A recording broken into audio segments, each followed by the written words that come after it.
하나님은 영이시니 예배하는 자가 영과 진리로 예배할지니라. 여호와께 감사하라. 그는 선하시며 그 인자하심이 영원하심이로다. 아멘. 할렐루야. 아버지 하나님 감사합니다. 지난 한 주간도 주님의 날개 그늘 아래 우리 모두를 지켜주시고 보호하였다가 새로운 한 주를 허락해 주시고 이렇게 첫날 주님 전에 모여 예배드리게 해주시니 진실로 감사합니다.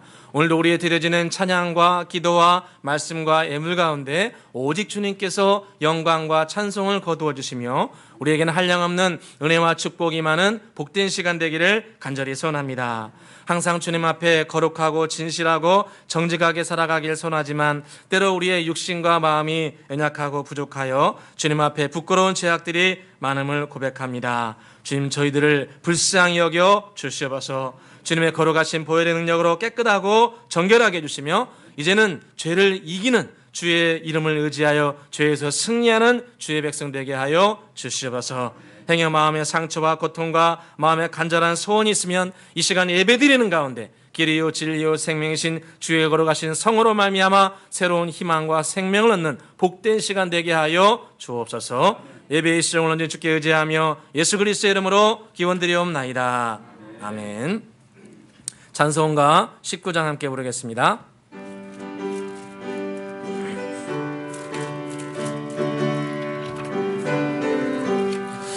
찬송하는 소리 있어 사람 기뻐하도다.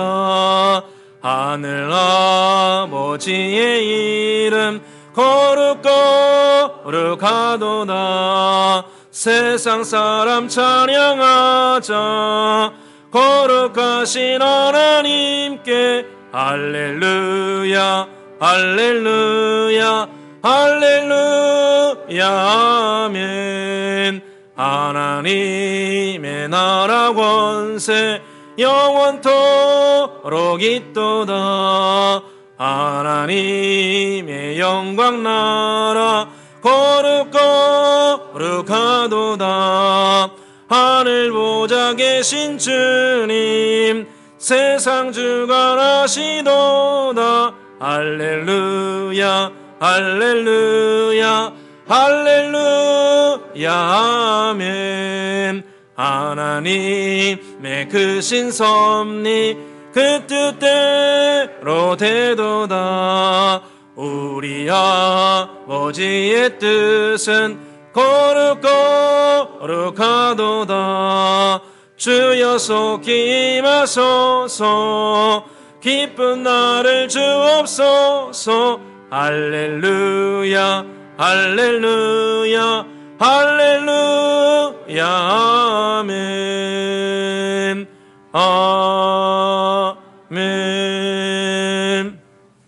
교독문 56번 함께 교독하도록 하겠습니다. 여호와를 경외하며 그의 길을 걷는 자마다 복이 있도다.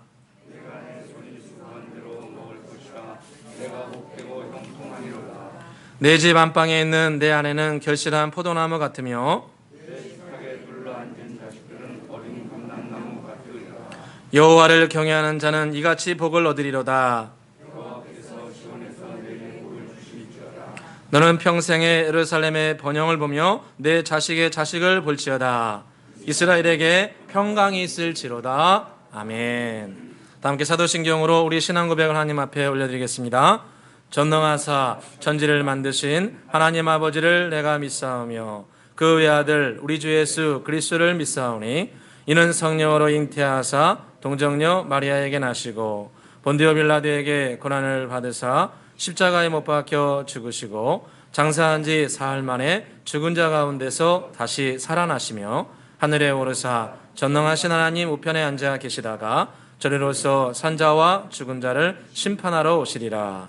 성령을 믿사오며 거룩한 공회와 성도가 서로 교통하는 것과 죄를 사하여 주시는 것과 몸이 다시 사는 것과 영원히 사는 것을 믿사옵나이다. 아멘. 찬송가 559장 부르신 후에 우리를 대표해서 김정욱 장로님 기도해 주시겠습니다.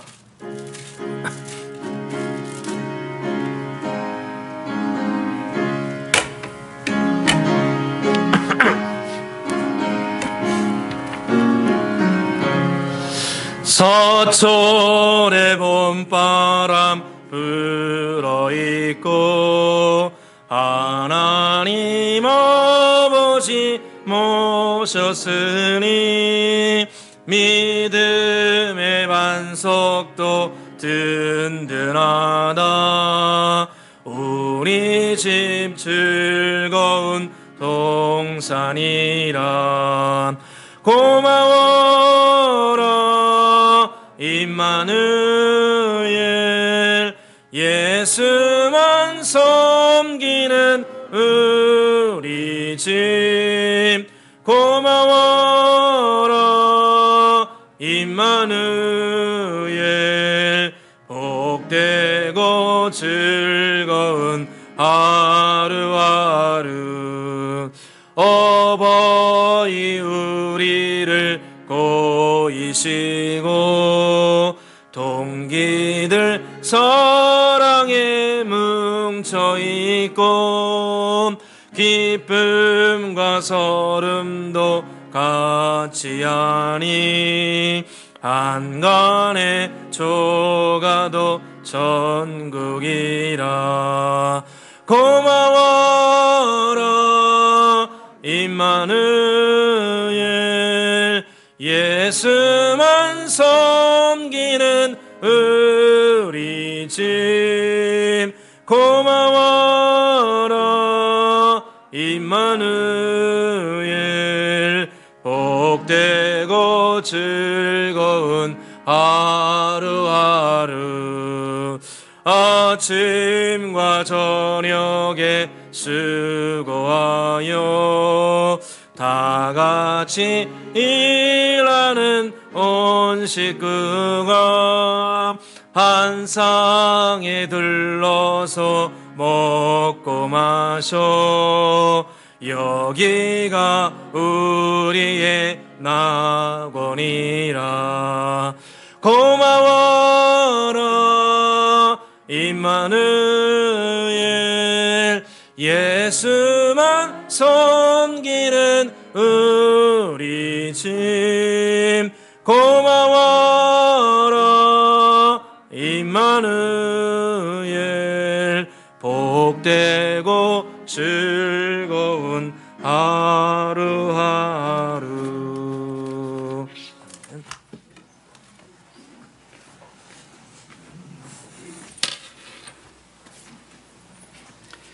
다 같이 기도하시겠습니다. 감사함으로 그 문에 들어가며 찬송함으로 그 궁정에 들어가서 그에게 감사하며 그 이름을 송축할지어다. 아멘. 우리에게 풍성한 결실의 가을을 허락하신 하나님 아버지, 날마다 베푸시는 사랑과 은혜로 한 주간 지켜주셨다가 오늘 성인을 허락하시고 우리 모두가 이곳에 나와서 아름다운 예배로 모이게 하심을 감사드립니다. 온 교회 모든 성도들이 함께 주님을 찬양하게 하시며 주님을 향한 믿음이 날마다 자라나게 하셔서 세상에서 승리할 수 있도록 인도하여 주시옵소서.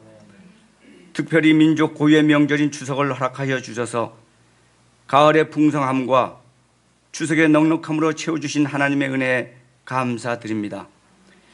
여전히 코로나19로 인하여 이번 추석 명절에도 모든 가족들이 만남의 기쁨을 함께 나누기 어려운 상황이지만 주님의 사랑 안에서 하나가 되어 기쁨의 단을 거두고 말씀으로 풍성해지는 복된 추석 명절이 되게 하여 주시옵소서. 한 해의 결실을 거두는 이 계절에 믿는 자들의 마음이 뜨거워지게 하시고 삶의 귀한 열매로 세상과 구별되는 성결한 삶으로 변화되게 하여 주시옵소서. 이번 추석 연휴를 통하여 가족들에게 복음이 증거되는 복된 시간을 허락하여 주시고 아직 주님을 알지 못하고 영접하지 못한 이들이 주님의 사랑으로 구원받게 하여 주시옵소서. 그리하여 온 가족이 주님의 사랑 안에서 하나가 되어 날마다 주님을 시인하고 고백하면서 성령 충만한 은혜를 경험케 하여 주시옵소서. 추석 연휴를 보내는 동안 새 소망과 새 생명의 뜨거운 심장을 갖게 하시고 더욱더 주님의 사랑을 전하며 살게 하여 주시옵소서.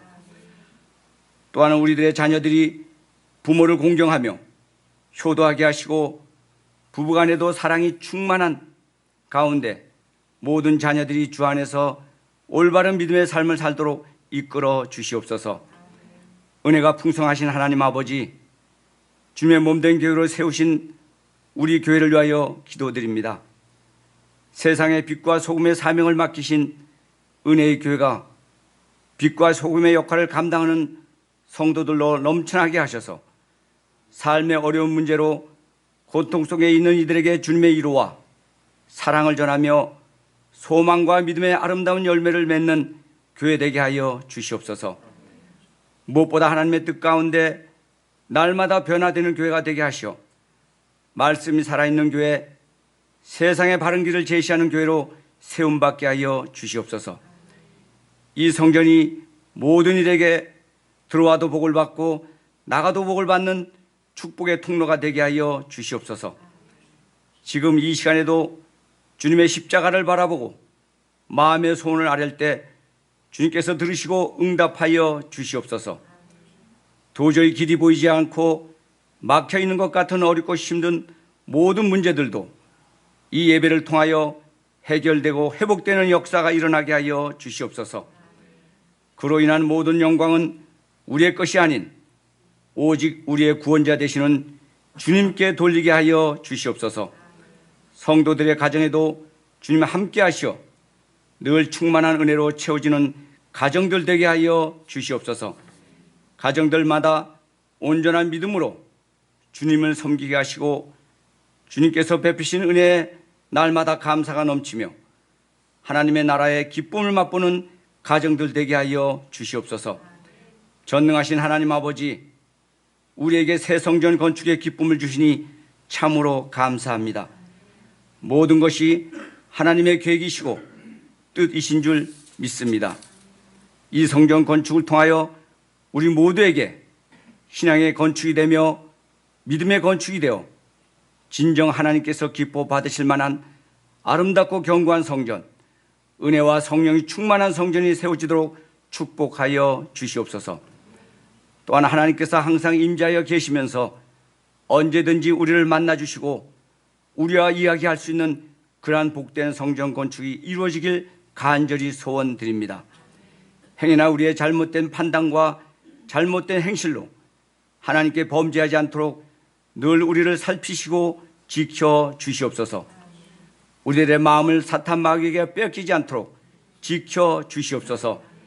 오늘도 다니엘서 말씀을 전하실 목사님을 성령의 권능으로 붙잡아 주셔서 우리의 심령이 말씀을 인해 뜨거워지는 복된 예배되게 하여 주시옵소서. 선포되는 말씀으로 우리의 신앙을 바르게 세워주셔서 우리의 심령 가운데 회개하는 일들이 일어나게 하시고 주님을 향한 열정을 회복하는 시간 되게 하여 주시옵소서. 올 한 해 남은 기간 동안에도 감사의 제목들을 발견하여 주님께 더 많은 감사의 제사를 올려드리게 하여 주시옵소서. 이 시간이 우리의 믿음을 다시 한번 점검하는 귀한 자리가 되게 하시며 우리들의 생활 속에서 신앙의 증거를 보이며 더욱더 강력한 영성으로 살아가게 하여 주시옵소서.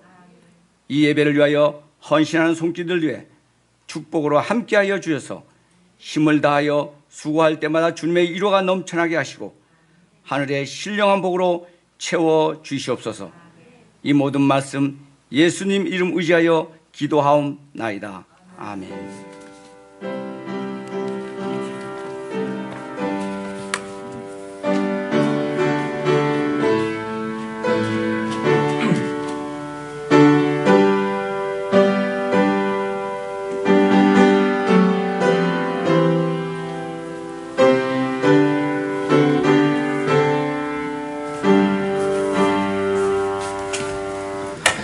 오늘 주신 하나님 말씀은 시편 1편 1절에서 6절까지의 말씀입니다.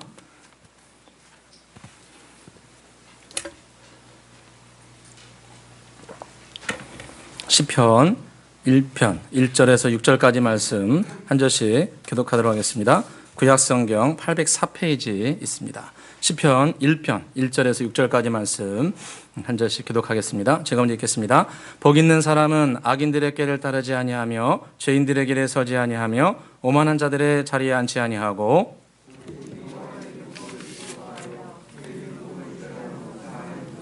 그는 시냇가에 심은 나무가 철을 따라 열매를 맺으며 그 잎사귀가 마르지 아니한 같으니 그가 하는 모든 일이 다 형통하리로다. 그러므로 악인들은 심판을 견디지 못하며 죄인들이 의인들의 모임에 들지 못하리로다.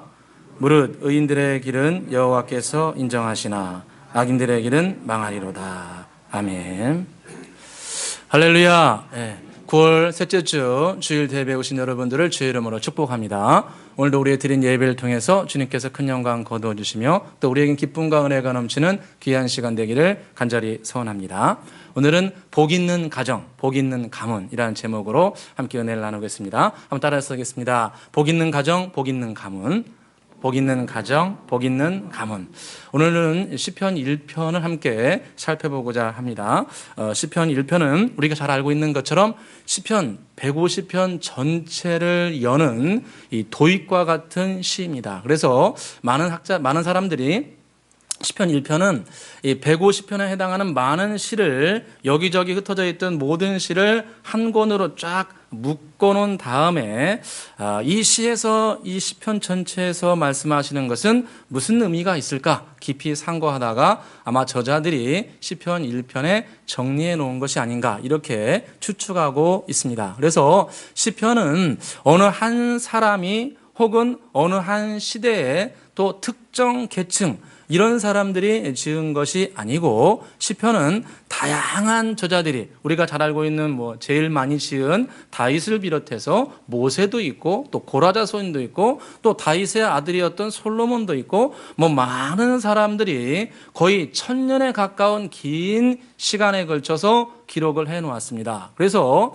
다양한 계층의 사람들이 다양한 시대 1000년이라는 긴 시간 동안에 우리 주의 백성들이 이 땅에 하나님의 말씀을 믿고 따라가면서 여러 가지 풍파와 우여곡절을 겪으면서 하나님의 말씀을 어떻게 지켜나가는가 또 그런 고난의 순간에 자기들의 믿음을 어떻게 지켜나갔는가 그것을 시로 지어낸 겁니다. 그래서 보통 시편을 뭐라고 말씀하냐면 신앙의 꽃봉오리다 이렇게 말씀합니다. 그래서 이 로마서를 갖다가 이 성경의 금강석이라고 불린다면은 이 시편은 이 성경의 꽃봉오리다. 왜 그러냐면은 이 수천 년 동안 많은 주의 백성들이 머리로 신앙생활을 한 것이 아니라 실제 경험에서 고통과 절망을 겪으면서 그 어려운 시간을 어떻게 극복해 나가는가. 다윗과 같은 경우도 시편 3편에 보면 여호와여 나의 대적이 어찌 그리 많은지요 나를 일어나 나를 치는 자가 이렇게 많도소이다. 이렇게 주님 앞에 한탄하기도 하고 또 시편 어느 곳에 말하는 걸 보게 되면 여호와여 나의 원수들이 싹 다 죽어버렸으면 좋겠습니다.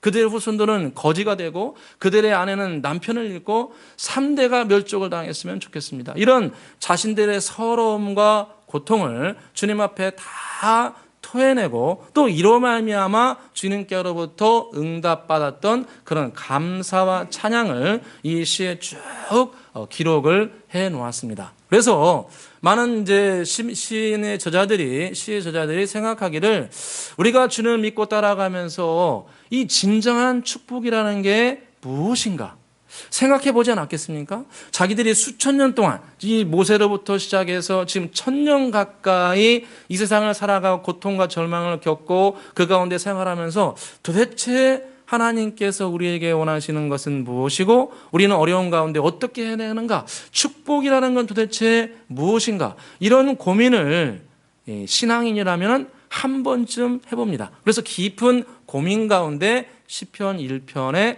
복이라는 게 무엇인가 이렇게 운을 떼면서 이야기합니다. 우리 같이 한번 1절을 읽어보겠습니다. 1절입니다. 읽겠습니다. 복 있는 사람은 악인들의 꾀를 따르지 아니하며 죄인들의 길에 서지 아니하며 오만한 자들의 자리에 앉지 아니하고. 아멘. 이 시편 1편을 딱 시작하면서 시인이 뭐라고 이야기하냐면 복 있는 사람은 이런 사람이다. 1절과 2절에 두 군데에서 핵심을 말합니다. 복 있는 사람은 이러이러한 일을 하지 아니하고 반대로 또 복 있는 사람은 이러이러한 일을 적극적으로 하는 사람이다 라고 1절과 2절에 말씀합니다. 그러면서 맨 앞에 뭐라고 이야기하냐면 복 있는 사람은 이렇게 이야기합니다. 복 있는 사람, 원어에 보니까 아샤르라는 단어인데 아샤르, 이 원어의 뜻을 찾아보니까 이 아샤르의 뜻이 뭐냐면은 길이 곧다, 아주 그냥 쭉 뻗어 있다 이런 뜻입니다. 그러니까 이 길이 쭉 뻗어 있어가지고 물론 중간에 우여곡절이 있어서 조금 울퉁불퉁한 길은 있겠지만 삶의 길이 쭉 곧아가지고 평탄하고 이로 말미암아 평탄하다 보니까 열매가 가득하고 깊은 만족감이 있는 상태, 이것을 아샤르, 복 있는 것이라 이렇게 말씀합니다. 우리의 인생길이 결국은 길이 아니겠습니까? 그래서 도를 말할 때도 길도자를 쓰지 않습니까? 그래서 인생이라는 것은 길을 쭉 가는 건데 이 길이 하나님의 은혜로 곧고 평탄한 겁니다. 물론 중간에 우여곡절이 있어서 조금 고불고불한 길은 갈 수 있겠지만 하나님의 은혜로 어려움과 고난 가운데 주님을 바라보고 주님을 의지하고 주님 말씀을 따라감으로 그 인생길이 평탄하고 길이 좋게 뻗어가며 또 이로 말미암아 마음의 깊은 만족감과 평안이 있고 또 마음으로만 평안뿐만 아니라 삶의 열매도 주렁주렁 맺히는 것, 이것을 성경에서는 아샤르, 복이라 이렇게 말씀합니다. 이것은 우리 일반 다른 곳에서 말씀하는 이런 차원을 넘어서지요. 우리가 말하는 복이라는 것은 하나님으로부터 내려오는 것입니다. 하나님의 은혜로 인생의 길이 쭉 뻗어나가면서 고든 길로 나가게 되고 이로 말미암아 마음의 깊은 평안과 안식이 있고 또 삶에도 여러 가지 열매가 함께 나타나는 겁니다. 그래서 오늘 3절 말씀 보게 되면 복 있는 사람을 시냇가에 심은 나무라 이렇게 비유를 합니다. 우리 같이 한번 3절을 읽어보겠습니다. 3절입니다. 읽겠습니다. 그는 시냇가에 심은 나무가 철을 따라 열매를 맺으며 그 잎사귀가 마르지 아니함 같으니 그가 하는 모든 일이 다 형통하리로다. 아멘.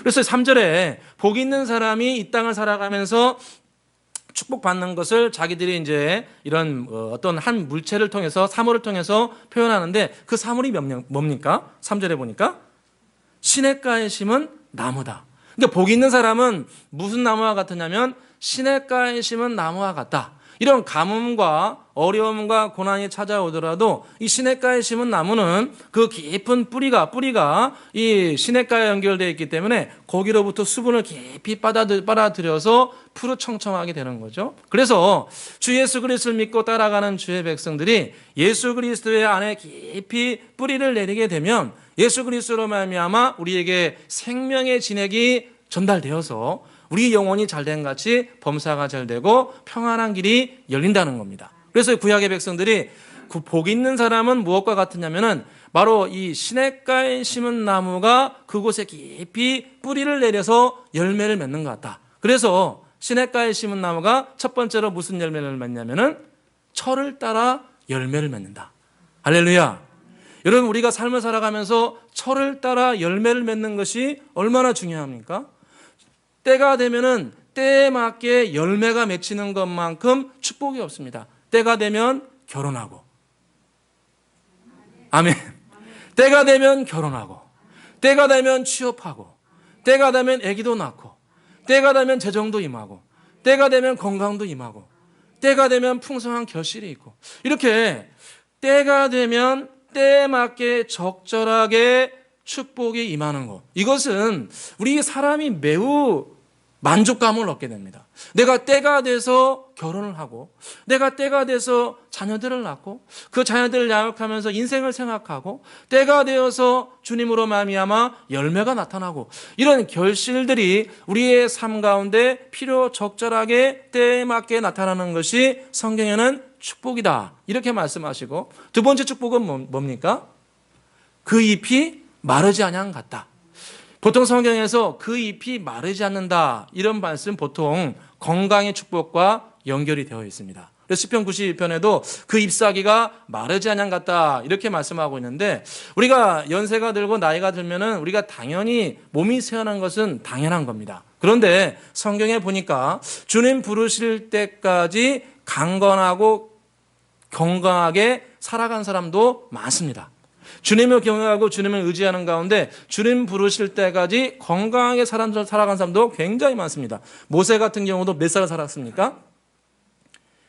120.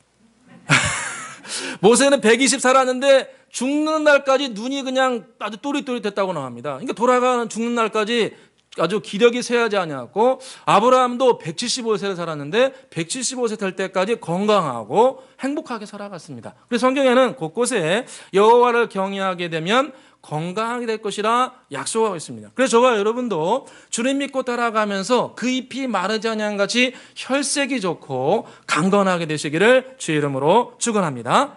마지막으로 인간적으로 보이는 축복이 뭐게 되면 그 경영하는 것이 다 형통하게 될 것이다. 그러니까 주님을 믿고 따라가면서 주님께서 우리에게 은혜와 축복이 임하게 되면 우리가 경영하고 운영하는 것들이 주님의 은혜와 능력으로 말미암아 모두가 형통하게 된다는 것입니다.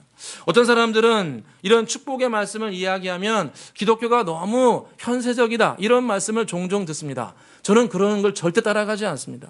여러분, 우리가 솔직히 얘기해서 교회가 축복을 받지 않고 우리 개인이 축복을 받지 않고 주일 감당할 수 있습니까? 우리가 주님의 은혜와 능력으로 말미암아 열매가 가득하고 건강하고 강건하지 않으면 주님의 일을 행하기도 어렵고 복음을 땅끝까지 전하는 것은 요원한 일입니다.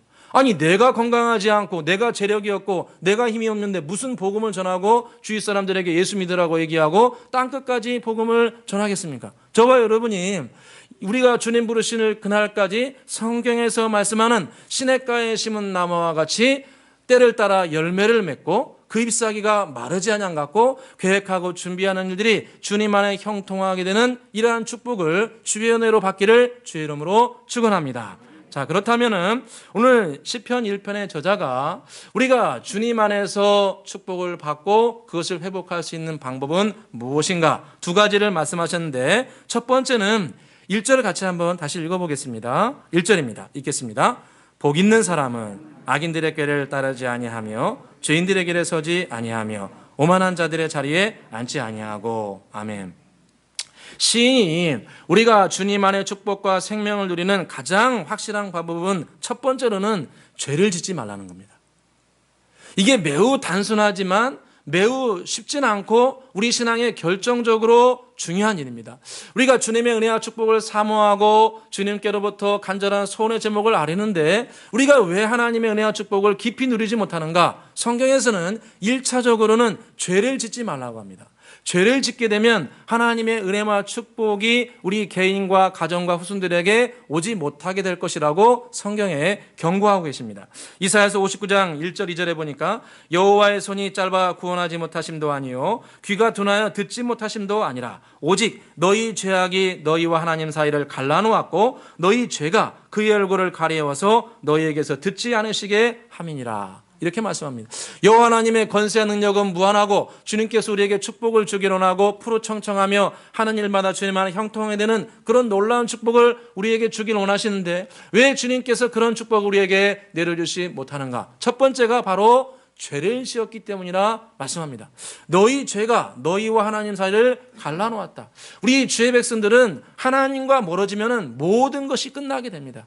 우리가 영적으로 하나님과 멀어지게 되면 우리 개인의 삶에도 당장은 아니더라도 점진적으로 하나님의 은혜와 축복 가운데 멀어지게 되고 성경 말씀에서와 같이 주님으로 말미암아 저주가 우리에게 임할 수 있습니다. 그래서 저와 여러분은 어찌하든지 죄를 짓지 않도록 죄를 멀리하고 오늘 말씀에서와 같이 죄를 따르지 아니하고 그 길에 서지도 아니하고 그 길을 단호하게 거부해야 됩니다.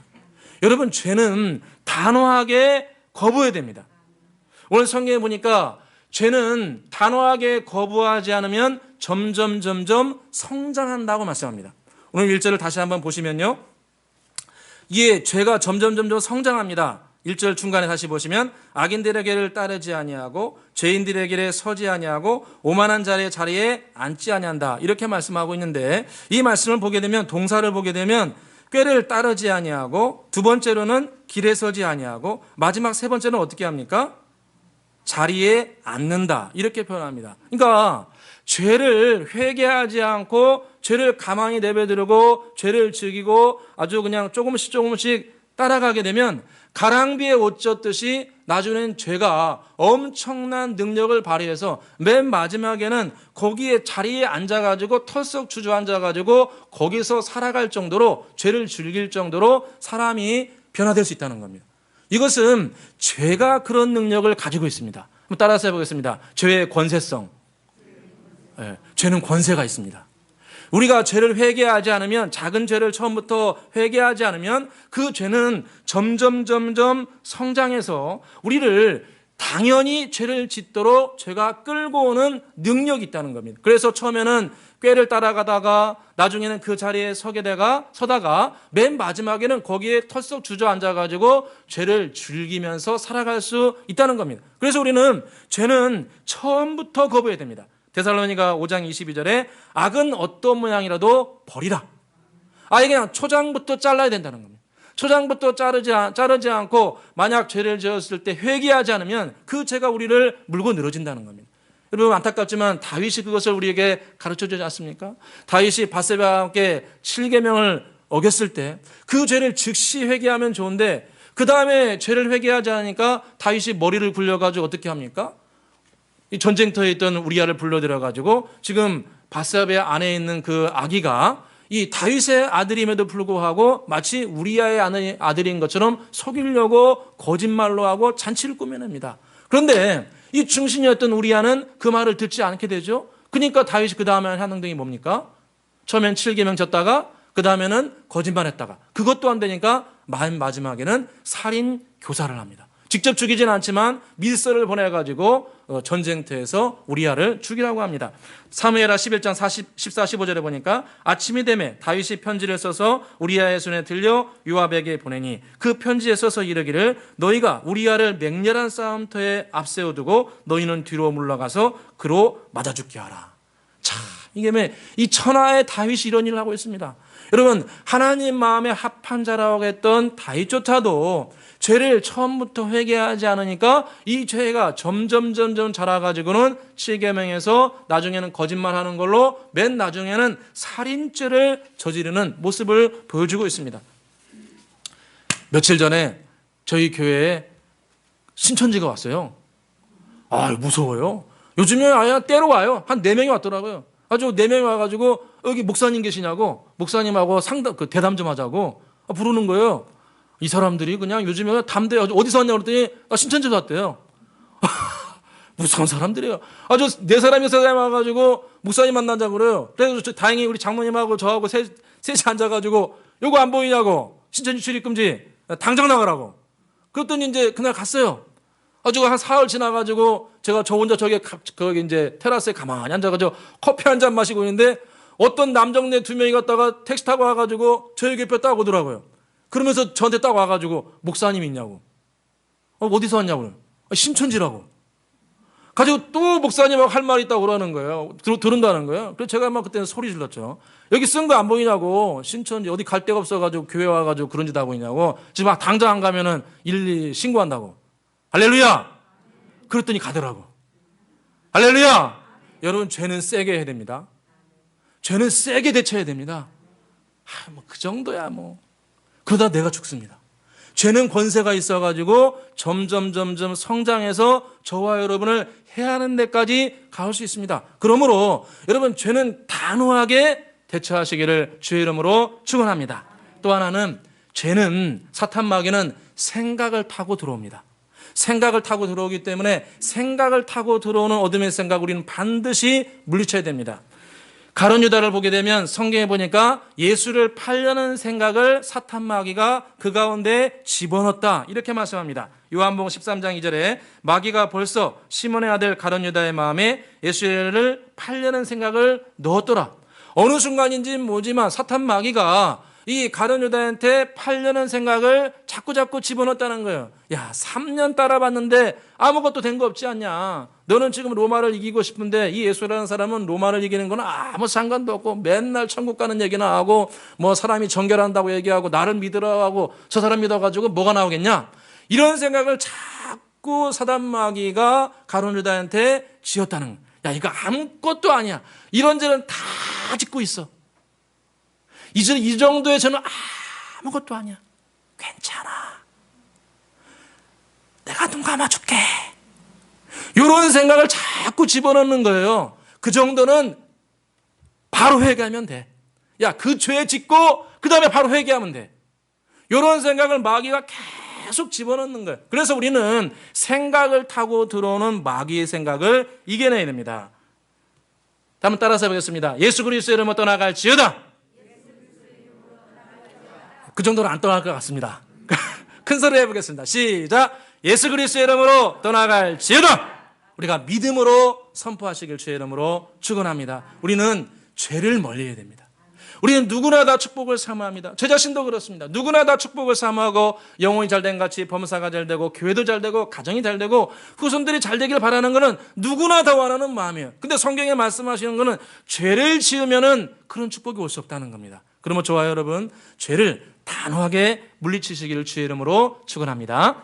두 번째로 성경이 말씀하시는 것은 우리가 하나님의 은혜 가운데 축복을 받고 회복하기 위해서는 하나님의 말씀을 지속적으로 묵상하라고 말씀합니다. 우리 같이 한번 2절을 읽어보겠습니다. 2절입니다. 읽겠습니다.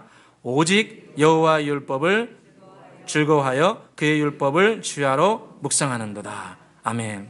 여호와의 율법을, 오직 여호와의 율법을 즐거워하여 그의 말씀을 주야로 묵상하는 사람이다. 우리가 주님의 은혜와 축복을 사모하려면, 받으려면 제일 중요한 게 주의 말씀을 받아들이고 그 말씀을 자꾸 생각하는 겁니다. 여러분, 성경에 보니까 큰 일을 앞두고 위대한 일을 한 사람들을 보게 되면 주님께서 어떤 기술을 연마하거나 어떤 다른 그 능력을 갖추라고 하시기 전에 주님께서 제일 먼저 하신 말씀은 나 여호와의 말씀을 지속적으로 읽고 암송하고 묵상하라고 말씀합니다. 여호수아 1장 8절에 보니까 주님께서 가나안 정복 전쟁을 앞둔 여호수아에게 제일 먼저 하신 말씀이 뭐냐면 여호수아 1장 8절에 너는 이 율법책을 내 입에서 떠나지 말게 하며 주야로 그것을 묵상하여 그 가운데 기록한 대로 다 지켜 행하라. 그리하면 내 길이 평탄하게 될 것이라. 내가 형통하리라. 할렐루야. 이건 주님이 직접 하신 말씀입니다. 여러분, 성경은 성령의 감동을 받아서 기록한 것도 있지만 어떤 말씀은 주님께서 직접 음성으로 말씀하신 경우도 많습니다. 이 대표적으로 여호수아 1장 8절이 주님께서 직접 음성으로 말씀하신, 그래서 그 말씀이 중요한 겁니다. 그래서 여호수아에게 뭐라고 말씀하셨냐면 너는 이 율법책을 내 입에서 떠나지 말게 하며 그 말씀을 주야로 묵상하여 그 가운데 기록한 대로 다 지켜 행하라. 그리하면 내 길이 평탄하게 될 것이라. 내가 형통하게 되리라. 그래서 주님께서 하신 말씀이 주의 말씀을 자꾸 주야로 묵상하라는, 주의 말씀을 가까이 하고 주의 말씀을 생각하고 그 말씀을 되뇌이고 입으로 말하고, 오늘 1절 관주를 보게 되면 묵상한다의 그 관주를 보게 되면 이게 웅어롱한다 이런 의미를 이렇게 써놨는데, 이 묵상이라는 것은 자꾸 그 말씀을 깊이 생각하는 겁니다. 한번 따라서 해보겠습니다. 생각하는 것. 묵상은 단 게 아닙니다. 묵상은 주의 말씀을 내 영혼이 깊이 생각하는 겁니다. 생각하고 입술로도 내 자신에게 이야기하고 또 기도 제목을 삼고 이렇게 반복적으로 계속하는 것이 묵상입니다. 여러분, 우리가 왜 주의 말씀을 묵상해야 됩니까? 주의 말씀은 말씀 자체가 능력입니다. 말씀은 말씀 자체가 능력입니다. 이 주의 말씀은 이 문자로만 되어 있는 게 아닙니다. 이 문자에서 그치는 것이 아니고 성경 말씀은 말씀한 대로 이루는 능력을 가지고 있습니다.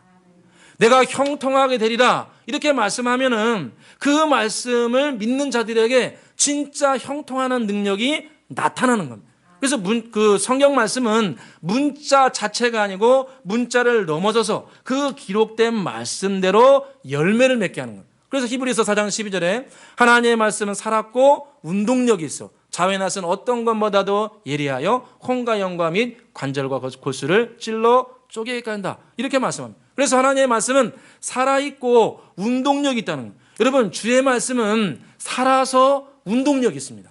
그래서 이 운동력이 있어가지고 말씀하신 그대로 행하는 능력이 있다는 거예요. 누구에게? 믿는 자들에게. 그 말씀은 믿는 자들에게 주의 말씀은 운동력이 있어서 사건과 상황을 헤쳐나가고 말씀대로 관절과 골수를 찔러 쪼개기까지 하며 우리 가운데 변화의 역사를 나타내게 된다는 겁니다. 그래서 이 믿음을 가지기 위해서 주님께서 말씀하신 것이 주야로 묵상하라는 겁니다. 그 말씀을 깊이 생각하고 그 말씀을 내 영혼 가운데 집어넣고 그 말씀이 내 영혼에 깊이 체화될 때까지, 내 영혼이 믿어질 때까지 그 말씀을 깊이 생각하고 또 기도하고 또 바라보고 계속해서 그 말씀을 생각하는 겁니다. 할렐루야. 이 생각의 과정을 통해서 주의 말씀이 내 영혼에 확신하게 됩니다. 그러면 그 말씀은 역사하기 시작합니다. 그래서 주님께서 주야로 주의 말씀을 묵상하라 말씀하시는 겁니다.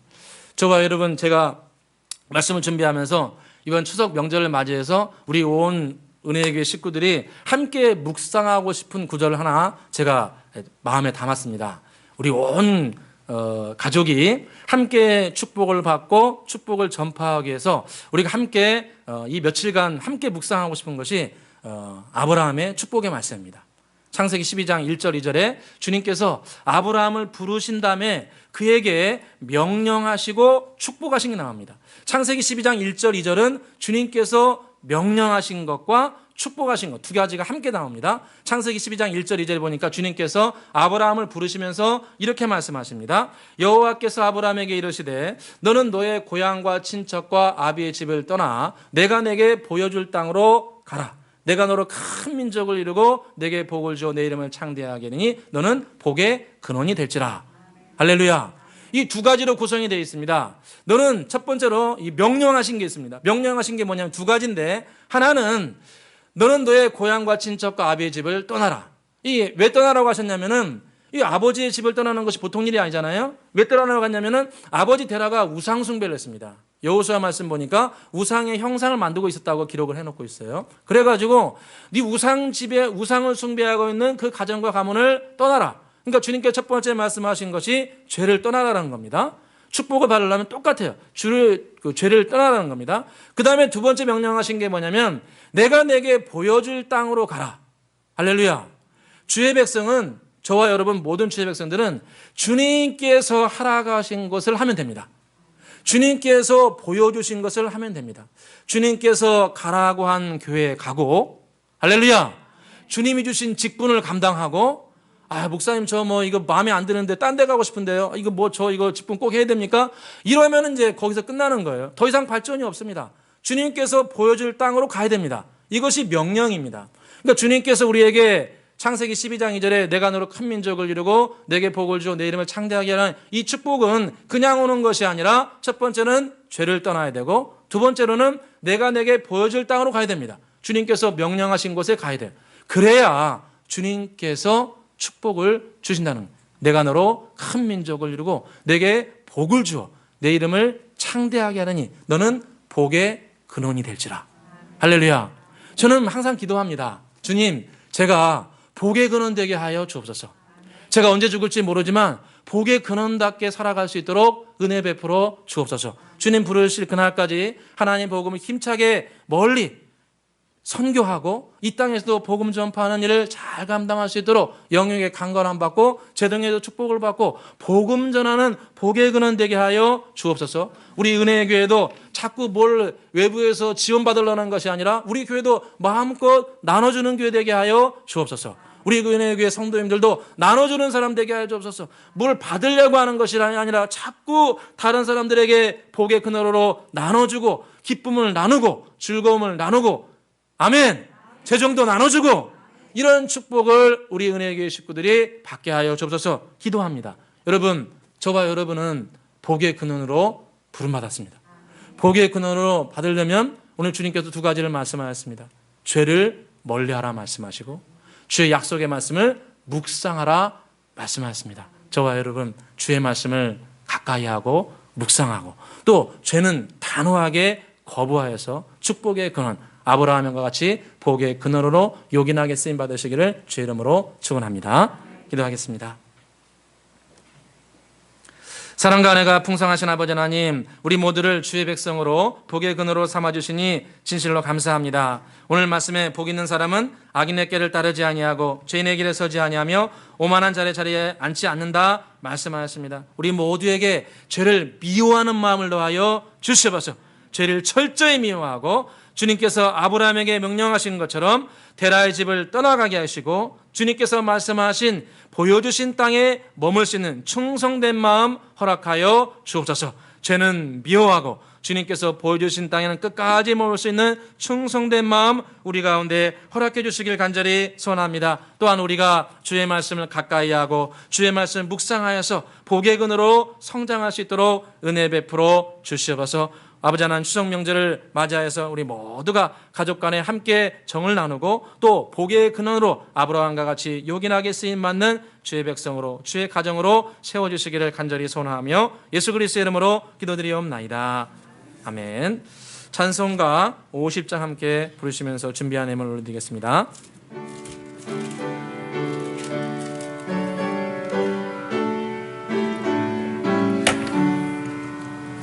내게 있는 모든 것을 아낌없이 드리네. 사랑하고 의지하며 주만 따라 살리라.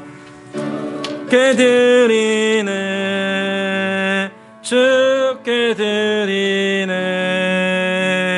사랑하는 그 주 앞에 모두 드리네 아멘. 주님 앞에 11조 감사 또 생일 감사 씨앗 선교 건축원금 어린이임을 주정에 올려드렸습니다. 기도드리겠습니다. 사랑과 은혜가 풍성하신 아버지 하나님, 이 시간 주님 앞에 함께 예배드리게 해주시고 주님께 이 시간 감사하여 또 예물을 올려드립니다. 아버지 하나님, 이 예물이 쓰이는 곳곳마다 주님의 영광이 드러나게 해주시고 주님 나라가 확장되는 복된 역사 나타나기를 간절히 소원합니다. 11점을 드린 손길 주님 기억하여 주셔서 약속의 말씀에서와 같이 쌓을 것이 없을 정도로 넉넉함과 풍성함 허락하여 주시옵소서. 감사함을 드린 손길들을 기억하여서 주님께서 약속하신 대로 그 심령이 물된 동산 마르지 않는 샘물 뼈가 견고하게 되는 건강의 축복이 임하기를 간절히 소원합니다. 생일 맞이하여 주님 앞에 감사함을 드린 손길이 있습니다. 아버지 하나님, 주님께서 주신 생명 이 땅에 아름답게 쓰임받게 해주시고 기쁨과 즐거움 가운데 행할 수 있도록 주님을 축복해 주시기를 간절히 소원합니다. 후손들을 위해서 선교, 건축, 씨앗원금 올려드립니다. 드린 손길 주님 기억하여 주셔서 주님께서 친히 권능의 손으로 그들의 후손과 가정을 견고하게 사업장도 세워주시옵소서. 어린이 예물 올려드립니다. 아버지 하나님, 어린이 학생들을 기억하여 주셔서 아버지 2년 가까이 아버지 온라인 수업하고 있는데 아버지 하나님, 우리 주일학교 학생들에게 지혜와 총명을 다해 주셔서 학업에 진보가 있게 해주시고 마음의 소원이 이룰 수 있도록 은혜 베풀어 주시옵소서. 주정 예물 올려드립니다. 아버지 한 주간도 평안하여 든든히 서가게 해주시고 가정과 함께 정을 나누고 여러 가지 사건과 상황 가운데 선한 지혜와 분별력으로 충만하게 하여 주옵소서. 감사와 영광을 돌리오며 예수 그리스도의 이름으로 축복하며 기도드리옵나이다.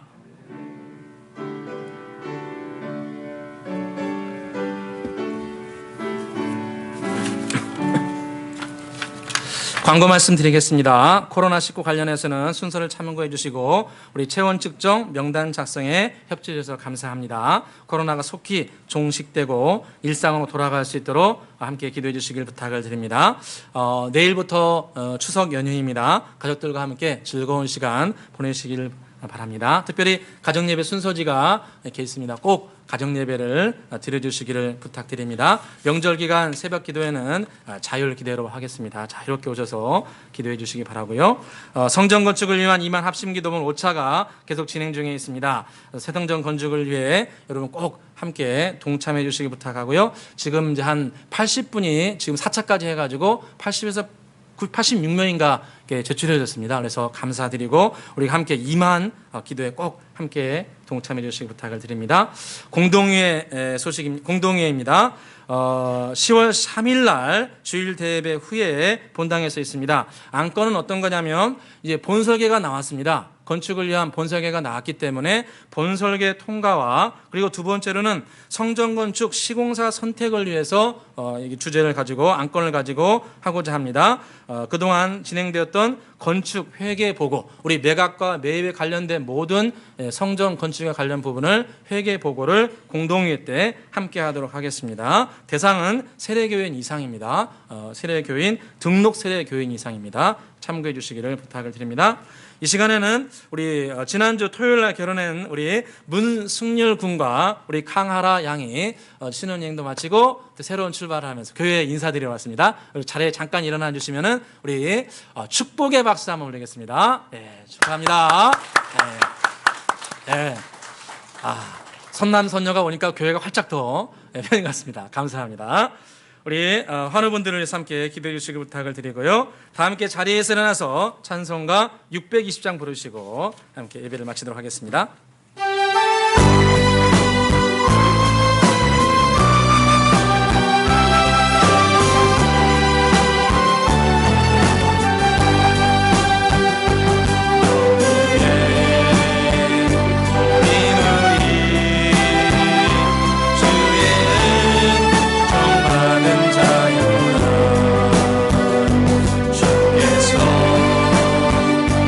자리에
이제는 우리 주 예수 그리스도의 크신 은혜와 성부 하나님의 극진하신 사랑과 성령님의 내주 교통 인도하심이 오늘 말씀에서와 같이 비록 연약하고 부족하지만 거룩하신 여호와 하나님을 온전히 의지하여 죄악을 멀리하고 생명의 말씀을 가까이 묵상하고 생각하고 그 말씀이 내 영혼에 체화되기까지 그 말씀을 지속적으로 생각하고 묵상하여서 그 말씀이 내 영혼에 깊이 뿌리림으로 말미암아 이 땅에 하나님의 예비하신 놀라운 은혜와 축복을 누려서 시냇가와 심은 나무와 같이 나라를 변화시키고 가정을 변화시키고 많은 사람들에게 유익을 끼치는 아브라함과 같이 살아가길 소원하며 나가는 이 자리에 계신 모든 주의 백성들과 특별히 해외에서 선교하며 복음을 전하는 선교사님들과 그들의 가정과 후손들 가운데 이제부터 영원토록 함께 계실지어다.